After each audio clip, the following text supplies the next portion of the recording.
ആറ്റൂർ ശ്രീ കാർത്തേനി ഭഗവതി ക്ഷേത്രത്തിൽ ക്ഷേത്ര പുനരുദ്ധാരണ പ്രവർത്തനങ്ങൾ പുരോഗമിക്കുന്നു. പുനരുദ്ധാരണ പ്രവർത്തനങ്ങളിലേക്ക് ഉദാരമായി സംഭാവന ചെയ്തുകൊണ്ട് ഭക്തജനങ്ങളുടെ സഹകരണവും പ്രതീക്ഷിക്കുന്നു. ഭാരതപ്പുഴയിൽ ഇറങ്ങുന്നവർ ശ്രദ്ധിക്കുക, ചതിക്കുഴികളുണ്ട്. ഒരു വർഷം 16ഓളം മുങ്ങിമരണം നടന്നു, അധികവും കുട്ടികൾ. വേനലവധി എത്തിയതോടെ ആയിരക്കണക്കിന് രക്ഷിതാക്കളും കുട്ടികളുമാണ് പുഴ കാണാനും കുളിച്ച് ഉല്ലസിക്കാനുമായി ഭാരതപ്പുഴയുടെ തീരങ്ങളിൽ എത്തുന്നത്. എന്നാൽ ആഴങ്ങളിൽ ഏതു സമയത്തും ആപത്ത് സംഭവിക്കാം. സൂക്ഷിച്ചാൽ ദുഃഖിക്കേണ്ട. പാഞ്ഞാൽ പഞ്ചായത്തിലെ പൈങ്കുളം മുതൽ ദേശമംഗലം വരെ ഒരു വർഷത്തിനുള്ളിൽ ഭാരതപ്പുഴയിലും കുളത്തിലും മുങ്ങിമരിച്ചത് 16 പേരാണ്. വേനലവധിക്കാലം എത്തിയതോടെ ഭാരതപ്പുഴ അടക്കമുള്ള സ്ഥലങ്ങളിൽ കുട്ടിക്കൂട്ടങ്ങളും കുടുംബങ്ങളും എത്തിത്തുടങ്ങി.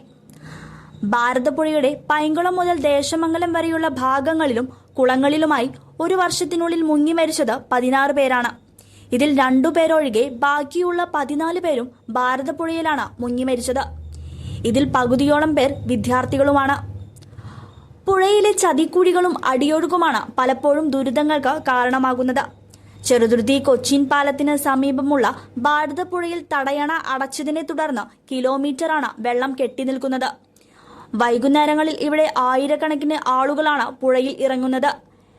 വെള്ളത്തിലിറങ്ങുമ്പോൾ പുറമേ ശാന്തമായി തോന്നുമെങ്കിലും ഇറങ്ങിയാൽ പെട്ടെന്ന് നില കിട്ടാതെ മുങ്ങിപ്പോകും. രക്ഷിക്കാൻ ഇറങ്ങുന്നവരും അപകടത്തിൽപ്പെടും. ചെറുതുരുത്തി സ്വദേശികളായ ഒരു കുടുംബത്തിലെ 4 പേരാണ് പൈങ്കുളത്ത് ഭാരതപ്പുഴ കാണാനായി എത്തിയതിനെ തുടർന്ന് അപകടത്തിൽപ്പെട്ട് മരിച്ചത്. അടുത്ത ദിവസം ദേശമംഗലത്തും ഒരു യുവാവ് വെള്ളത്തിൽപ്പെട്ട് മരിച്ചിരുന്നു. അടിയൊഴുക്കുള്ള പുഴയിലെ ഭാഗത്ത് ചുഴികൾ രൂപപ്പെടും. പുഴയിൽ ഇറങ്ങുന്നവരെ ആഴത്തിലേക്ക് വലിച്ചെടുക്കും. കൊച്ചിൻ പാലത്തിന് സമീപവും മറ്റും വിവിധ കടവുകളിലും അഗ്നിരക്ഷാ ഉദ്യോഗസ്ഥർ അപകട ബോർഡ് എഴുതിവെച്ചിട്ടുണ്ട്. മദ്യപിച്ചും മറ്റും പുഴയിൽ ഇറങ്ങുമ്പോൾ ശ്രദ്ധിക്കണമെന്ന്. പക്ഷേ പല ആളുകളും അതൊന്നും നോക്കാതെയാണ് ഭാരതപ്പുഴയിൽ ഇറങ്ങി കുളിക്കുക, പ്രത്യേകിച്ച് വിദ്യാർത്ഥികളായ കുട്ടികൾ. ഭാരതപ്പുഴയിലെ മുങ്ങിമരണങ്ങൾ ഒഴിവാക്കാൻ തദ്ദേശ സ്വയംഭരണ സ്ഥാപനങ്ങളിൽ നീന്തൽ പരിശീലന പദ്ധതികൾ നടപ്പിലാക്കണമെന്നാണ് നിരവധി ആളുകളെ ഭാരതപ്പുഴയിൽ നിന്ന് രക്ഷപ്പെടുത്തിയ ലൈഫ് ഗാർഡ് നിഷാന്ത് വരവൂർ പറയുന്നത്. പുഴകളിൽ ചില സ്ഥലങ്ങൾ ആഴമേറിയ സ്ഥലങ്ങളുണ്ട്. അപ്പോൾ ഈ പുറത്തുനിന്ന് വരുന്നവർക്ക് അറിയില്ല. ഇവിടുത്തെ ആളുകൾക്ക് കുറച്ചറിയാൻ കഴിയും. പക്ഷേ പുറത്തുനിന്ന് വിരുന്ന് വരുന്ന ആളുകൾ അപ്പോൾ ഒരു 3-4 മാസത്തിനുള്ളിൽ 10-17 മരണങ്ങൾ നമ്മളിവിടെ പല സ്ഥലങ്ങളിലായിട്ട് റിപ്പോർട്ട് ചെയ്തിട്ടുണ്ട്. ഇപ്പോൾ പഴംകുളത്തായിട്ടും അവിടെയായിട്ടും ഇവിടെ ചില നോർമലായി വെള്ളം നിൽക്കുന്നത് കാണാം. പക്ഷേ നല്ല ആഴമേറിയ സ്ഥലങ്ങളുണ്ട്. അപ്പോൾ അത് കുട്ടികളെ രക്ഷിതാക്കൾ ശ്രദ്ധിക്കുക തന്നെ വേണം.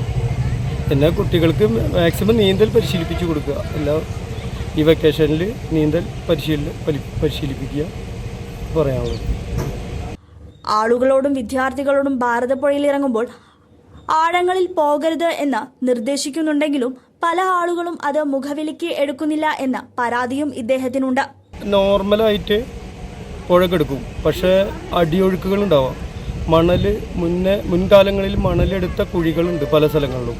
അതുമാതിരി തന്നെ പ്രളയം വന്നപ്പോൾ പുഴയുടെ ഗതി തന്നെ മാറി ഒഴുകിയിട്ടുണ്ട്. അപ്പോൾ ഒരുപാട് സ്ഥലങ്ങളിൽ മണൽ ഈ പുഴ തന്നെ എടുത്തിട്ടുണ്ട്. അപ്പോൾ കുണ്ടുകൾ പലർക്കും അറിയില്ല. അപ്പോൾ പോയി പെട്ടെന്ന് പെട്ട് കഴിഞ്ഞാൽ നമുക്ക് 5 മിനിറ്റിന് താഴെ നമുക്ക് സമയമുള്ളൂ. അപ്പോൾ രക്ഷിതാക്കൾ ശ്രദ്ധിക്കുക തന്നെ വേണം. പിന്നെ ഫയർഫോഴ്സ്, പോലീസ്, ഷൊർണൂർ നഗരസഭ ബോർഡുകൾ സ്ഥാപിച്ചിട്ടുണ്ട്. അതെല്ലാം അവഗണിച്ചിട്ടാണ് ഈ പോയി ഇറങ്ങുന്നത്. അതൊക്കെ ഒന്ന് ശ്രദ്ധയിൽ പെടുത്തുക. അതാണ് എനിക്ക് പറയാനുള്ളത്. CCV news, Chelakkara.